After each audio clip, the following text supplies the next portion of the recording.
राष्ट्रीय राष्ट्रवादी पार्टी का अध्यक्ष। दरअसल सभी को मालूम है कि 2024 का बिगुल बज चुका है चुनाव का। हम लोग मुख्य रूप से ये मानते हैं कि लोकतंत्र के प्लॉट पे पार्टी तंत्र का कब्जा है। लोकतंत्र की बहाली के लिए लगातार लड़ते रहे हैं। लोकतंत्र का सीधा अर्थ होता है जनता अपने प्रतिनिधि के माध्यम से सत्ता को नियंत्रित करेगी। दिक्कत क्या हुई कालांतर में कि जनता का प्रतिनिधि जनता के कब्जे में न रह करके पार्टी के कब्जे में चला जाता है। इस डर्टी पॉलिटिक्स का नतीजा आपके सामने है। पैसे से सत्ता, सत्ता से पैसा, करोड़ों रुपए लगा करके कोई टिकट खरीदता है और जब करोड़ों रुपए लगा करके खरीदेगा टिकट तो बहुत ईमानदार होगा तो जीतने के बाद करोड़ों रुपए केवल अपना मूल रकम वापस लेगा, वो जनता की सेवा नहीं करेगा। ये बात मैं नहीं कह रहा हूँ, ये बात जब देश की 29 करोड़ जनता कहती है हर बार। जब भी चुनाव होता है तो जैसे 2019 में 22.5 करोड़ एनडीए को मिला वोट, वो सत्ता में है। 11.5 करोड़ यूपीए को मिला जो विपक्ष में है। लेकिन 29.5 करोड़ वोट डालने गए ही नहीं। उन्होंने बोला कि ना मैं तुमको दूंगा न तुमको दूंगा, हम दोनों ही से संतुष्ट नहीं है कि हमारा तुम प्रतिनिधित्व कर पाओ। ये 29.5 करोड़ लोग घर से ही नहीं निकले, इतने निराश थे इन दोनों की डर्टी पॉलिटिक्स से। उसमें भी 1.5 करोड़ लोग तो वो थे जो बोले कि नहीं, मैं तुमको भी नहीं दूंगा और तुमको भी नहीं दूंगा, लेकिन आ करके इतने आक्रोश में थे कि बताए और नोटा बटन दबाए। वो 1.5 करोड़ लोग चाहते हैं कि क्लीन पॉलिटिक्स करें लोग, और जो भी क्लीन पॉलिटिक्स करना चाहते हैं उनकी वकालत करते हैं। वो लोग एक साथ मिलकर के सत्ता को नियंत्रित करें ताकि जनता राज आ सके। उसी की ये कवायद है तमाम पॉलिटिकल पार्टी से, क्योंकि पॉलिटिकल पार्टी बनती ही है जनता की सेवा के लिए। जो क्लीन पॉलिटिक्स चाहते हैं, जो नहीं चाहते हैं डर्टी पॉलिटिक्स वाले, तो किसी न किसी खेमे में है। वो एनडीए में है या यूपीए में है, किसी न किसी गठबंधन में है। लेकिन क्लीन पॉलिटिक्स करने वाले लोगों का एक गठबंधन होना चाहिए। तब एक पुरानी कहावत है कि शराब पीने वाले एक साथ बैठ करके पी लेते हैं, दूध पीने वाले क्यों नहीं? तो आज दूध पीने वाले भी बैठे हैं आपके साथ। तो सारे दूध पीने वालों को एक साथ बैठाया गया है। ऐसे ही दिल्ली में कवायद होगी, ऐसे ही मुंबई में कवायद होगी, और 2024 में हम एक विकल्प के रूप में, मुख्य मोर्चे के रूप में देंगे, क्योंकि 29 करोड़ का प्रतिनिधित्व हम सब करते हैं जो निराश लोग हैं। इसी के लिए हम लोगों ने एक क्लीन पॉलिटिकल अलायंस नाम सोचा है, सीपीए। उस पर अभी चर्चा होगी, अभी तो मीटिंग शुरू ही हुई है, आधी हुई, और हम लोग कड़ी टक्कर देंगे। जो लोग घर से नहीं निकले हैं वो हमारे वोटर निकलेंगे, और मुझे यकीन है कि 29 करोड़ वोटर जब निकलेंगे तो 22 करोड़ वाले पीछे हो जाएंगे। यही हमारी कवायद।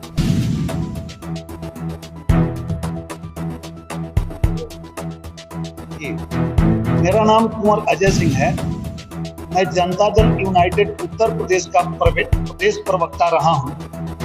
अभी अभी विपक्षी दलों के गठबंधन का नाम जब इंडिया रखा गया, इस मैटर पे मैंने पार्टी फोरम पे आवाज उठाया और इस मुद्दे को लेकर के हमने इस्तीफा दिया।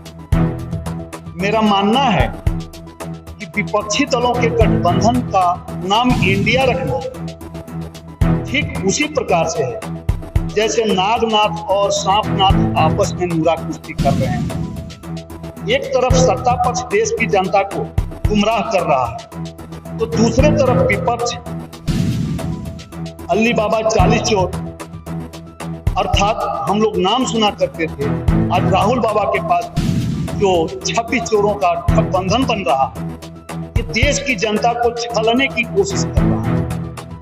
एक तरफ देश की जनता को गुमराह किया जा रहा है, तो दूसरा गुमराह करने की और छलने की कोशिश कर रहा है। तो इनकी आपस के नूरा कुश्ती में देश की जनता पीसी जा रही है। हम लोगों का मानना है कि इंडिया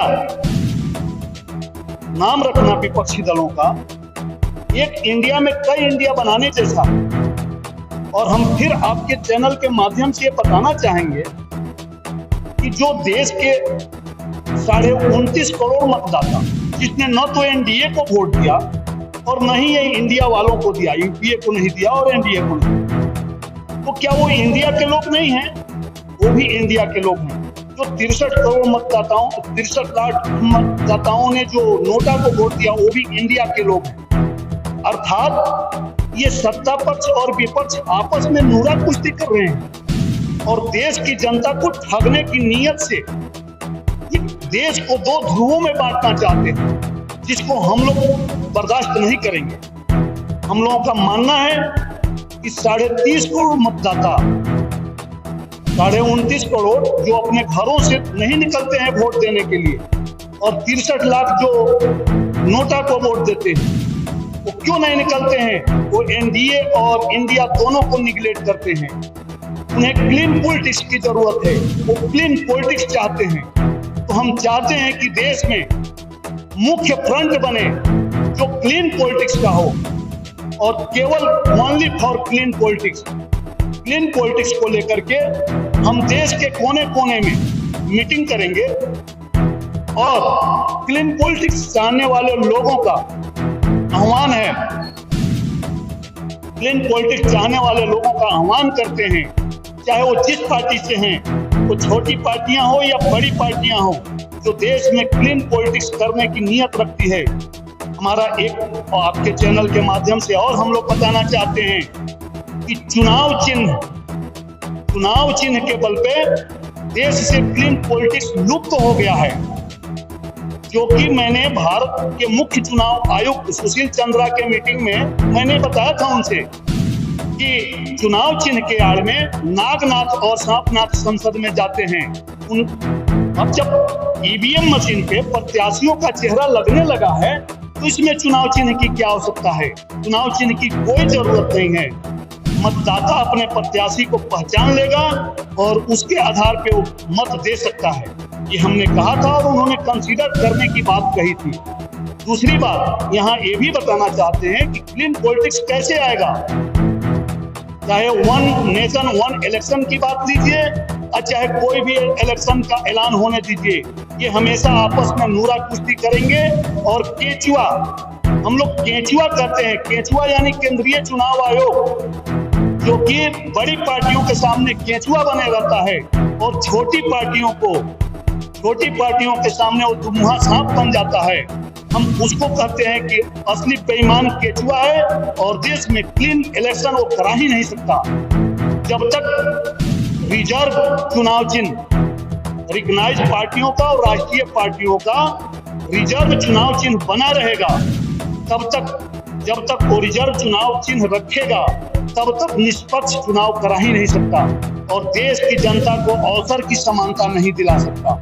तो हम चाहते हैं, केंद्रीय चुनाव आयोग से भी अपील है और आपके मार्फत देश की जनता से भी अपील है कि जो क्लीन पॉलिटिक्स चाहते हैं, जो देश में हर नागरिक को अवसर की समानता दिलाना चाहते हैं, वो एक मंच पे आवे, चाहे वो छोटी पार्टी हो या बड़ी पार्टी हो। पूरे देश में हम लोग इसका क्वायत करेंगे। यहाँ लगभग 1 दर्जन पार्टियों के प्रतिनिधि यहाँ बैठे हुए हैं और हम देश के हर कोने में पहुंच करके धीरे धीरे और क्लीन पॉलिटिक्स का मुख्य फ्रंट बनाएंगे। मैं फिर आपके चैनल के माध्यम से बताना चाहता हूं कि आप लोग कहते हो थर्ड फ्रंट और फोर्थ फ्रंट, नहीं, थर्ड फ्रंट और फोर्थ फ्रंट नहीं है। हम मुख्य फ्रंट बनेंगे, क्योंकि 22.5 लाख मतदाताओं ने वोट देकर के बीजेपी को केंद्र की सत्ता पे पहुंचाया है। हम 30.5 लाख मतदाताओं का प्रतिनिधित्व करते हैं। हम उनको घरों से बाहर निकालेंगे, हम उनकी बात सड़क से संसद तक पहुंचाएंगे। तो हम क्लीन पॉलिटिक्स के चाहने वाले हर दलों को इकट्ठा करके और 2024 के चुनाव में क्लीन पॉलिटिक्स सीपीए को हम देश की सत्ता पे पहुंचाना चाहते। धन्यवाद। एक तरफ एनडीए जो कि देश की जनता को गुमराह कर रहा है, तो इंडिया वाले भी इंडिया नाम क्यों रखते हैं सर, आप बताएं। कोई, हम बार बार आपके माध्यम से पूछते हैं कि क्या जिसने एनडीए को निगलेक्ट कर दिया और जो यूपीए को निगलेक्ट कर दिया, इंडिया वालों को वोट नहीं दिया, वो इंडिया के लोग नहीं हैं। तो इंडिया नाम रखना यानी छद्म नाम रखना ही देश की जनता को गुमराह करना, धोखा देना जैसा है। देश की जनता को गुमराह करने और धोखा देने जैसा है। वो इंडिया वाले कैसे हो गए? हम भी तो इंडिया वाले हैं, तो हम न तो एनडीए और न यूपीए दोनों में से किसी को वोट अगर आप नहीं करते हो तो आप भी इंडिया के हो। जो नोटा को वोट करता है वो भी इंडिया का है। तो एक तरफ एनडीए अपने आप को देश की सबसे बड़ी पार्टी करती है, विश्व की सबसे बड़ी पार्टी अपने आप को करती है, तो इंडिया नाम रखना विपक्षी दलों की जो आपसी ठगबंधन है, इसको हम नूरा कुश्ती ही मानते हैं।